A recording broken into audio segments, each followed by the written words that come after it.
Jangan lupa like, komen, dan subscribe channel YouTube TVRI Bengkulu dan nyalakan lonceng notifikasinya.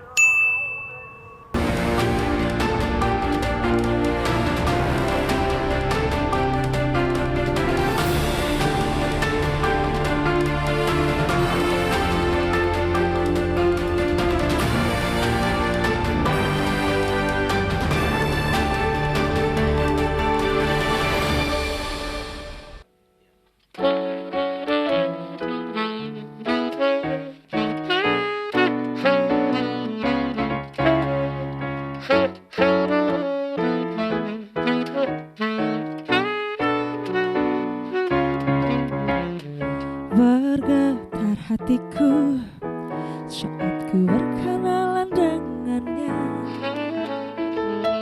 Ku dengar dia menyebutkan nama dirinya. Sejak ku bertemu, ku telah jatuh hati padanya. Di dalam hati telah menjelma cinta, dan bawalah aku selalu dalam mimpimu, di langkahmu serta hidupmu. Engkau daku kiri juga nanti, harapan di hatiku, bawalah diriku selamanya.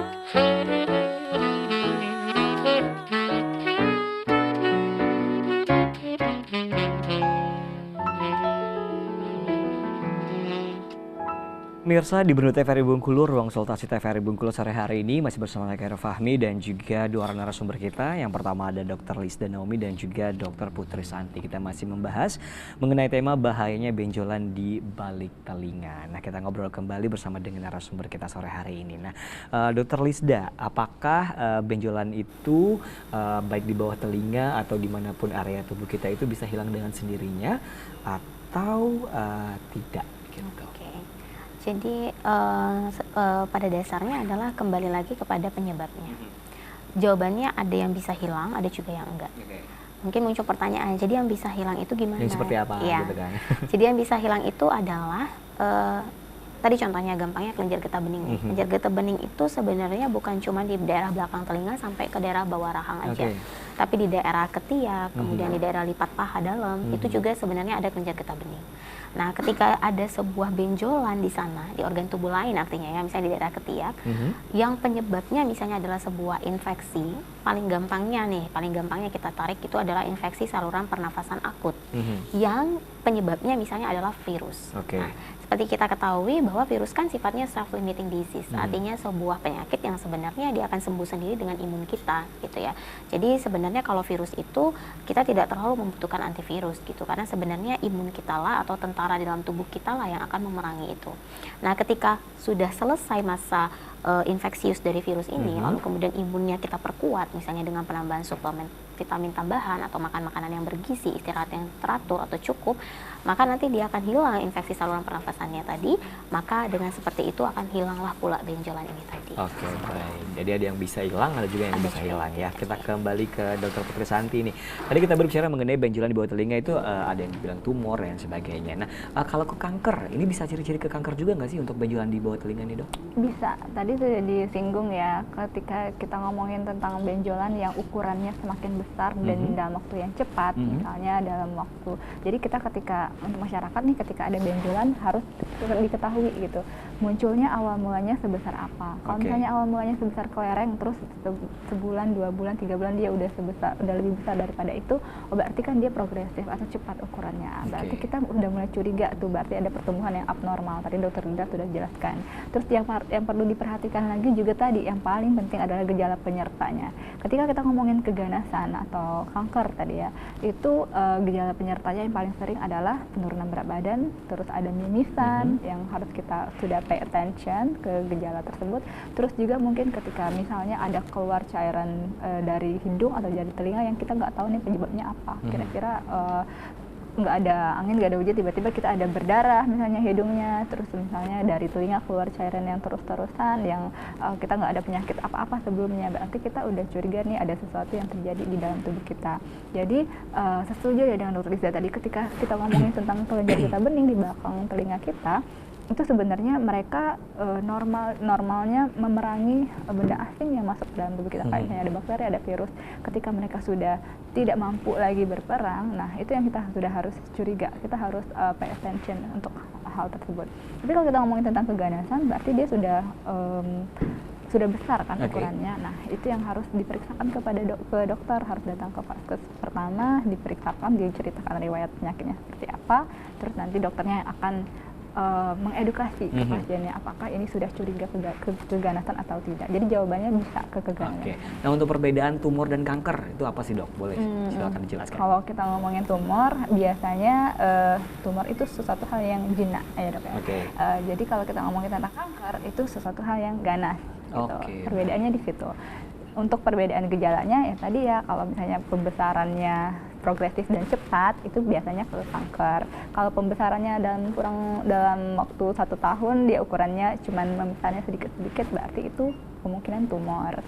Oke, baik, kita masih ke Dokter Putri dulu ya, Dok ya. Nah, untuk Dokter Putri nih, ciri-ciri fisik antara kita bisa mengetahui dari benjolan yang di bawah telinga atau benjolan yang di area tubuh kita itu, apakah itu tumor ataupun kanker, itu ada perbedaannya nggak sih atau sama aja gitu? Nah, kayak tadi ya dari ukuran, terus juga mungkin tadi udah disinggung juga sama Dokter Lisda, ketika kita raba, dia itu kalau kanker itu dia tidak mudah bergerak. Jadi ketika kita raba, dia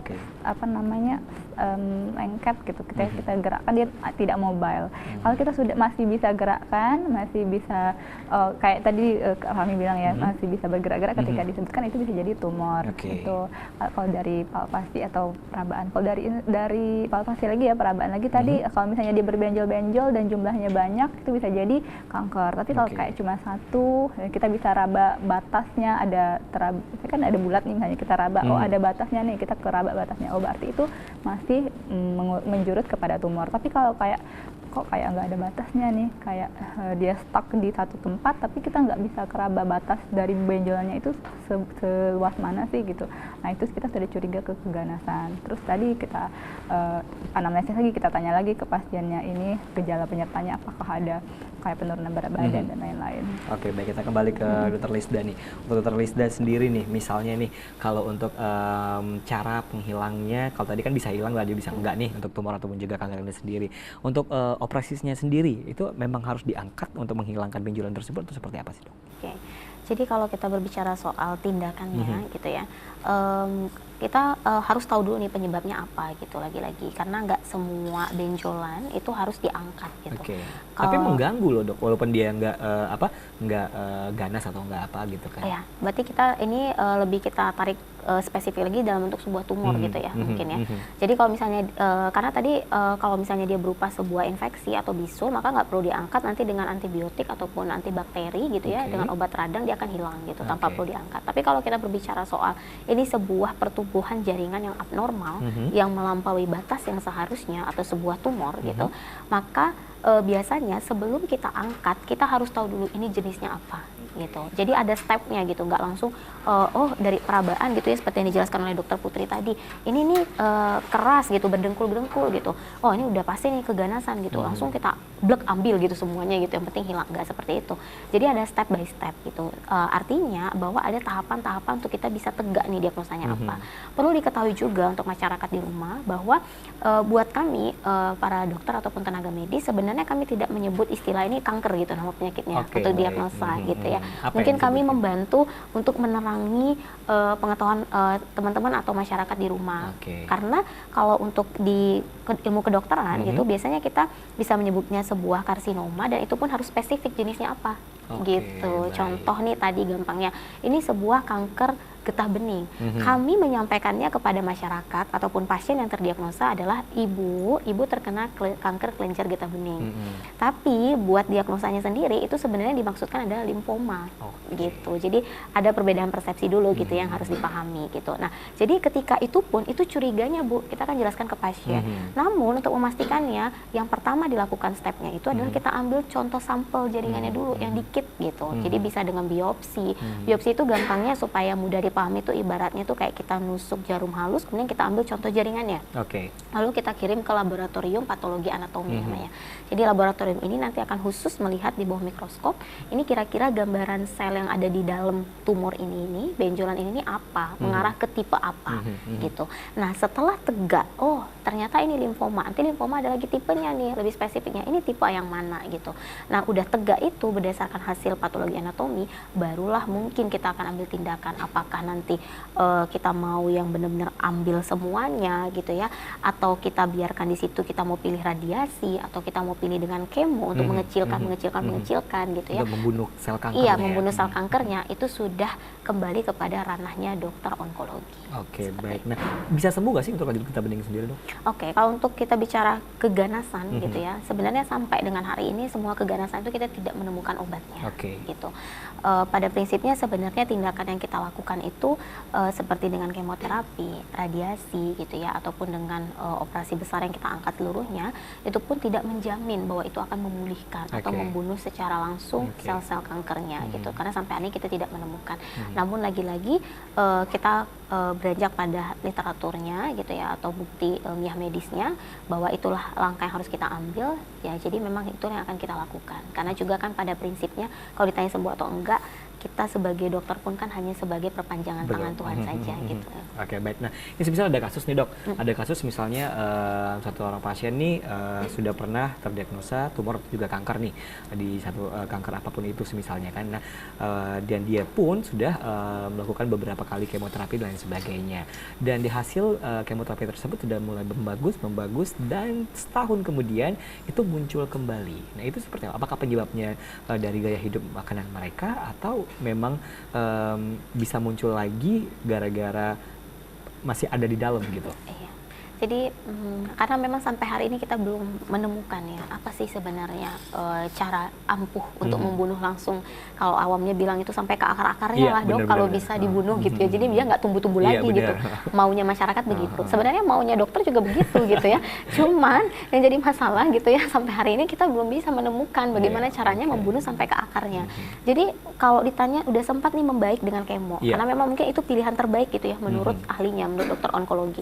Oke, kita lakukan kemo berapa kali misalnya, contohnya aja misalnya 12 kali atau 6 kali kemo, ternyata ada perbaikan gitu, syukur gitu. Tapi ternyata 1 tahun kemudian muncul lagi, sangat mungkin karena sebenarnya dia tidak membunuh secara langsung, tidak membunuh habis-habisan gitu sel kanker ini gitu. Jadi sangat mungkin, namanya sel kanker, artinya pertumbuhannya itu ganas, judulnya aja udah kita kasih nama dia ganas gitu, artinya dia nggak peduli gitu ya. Jadi bisa saja dalam sewaktu-waktu dia bertumbuh semakin besar, semakin cepat gitu yang kita nggak pernah tahu.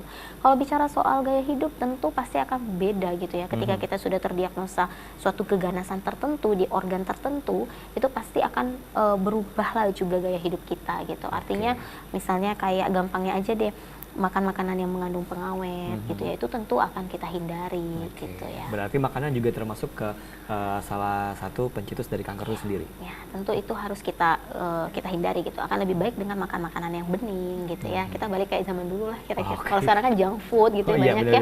Iya, ya itu. Jadi itu pasti akan berubah gitu lifestyle kita. Oke, baik, kita kembali ke dokter Putri Santi ini ya. Dok, nah untuk pencegahan, misalnya kita sudah termasuk ke kanker atau juga tumor yang ganas lah istilahnya ya. Apa yang harus kita lakukan selain dari kemoterapi mungkin yang baiknya kita lakukan? Kalau kita ngomongin kanker berarti itu kita udah nggak ngomongin pencegahan lagi ya kan. Mungkin kita karena kita paling nanti yang paling dekat sama masyarakat nih kayak kelenjar getah bening aja, itu yang paling penting untuk pencegahannya makan makanan bergizi.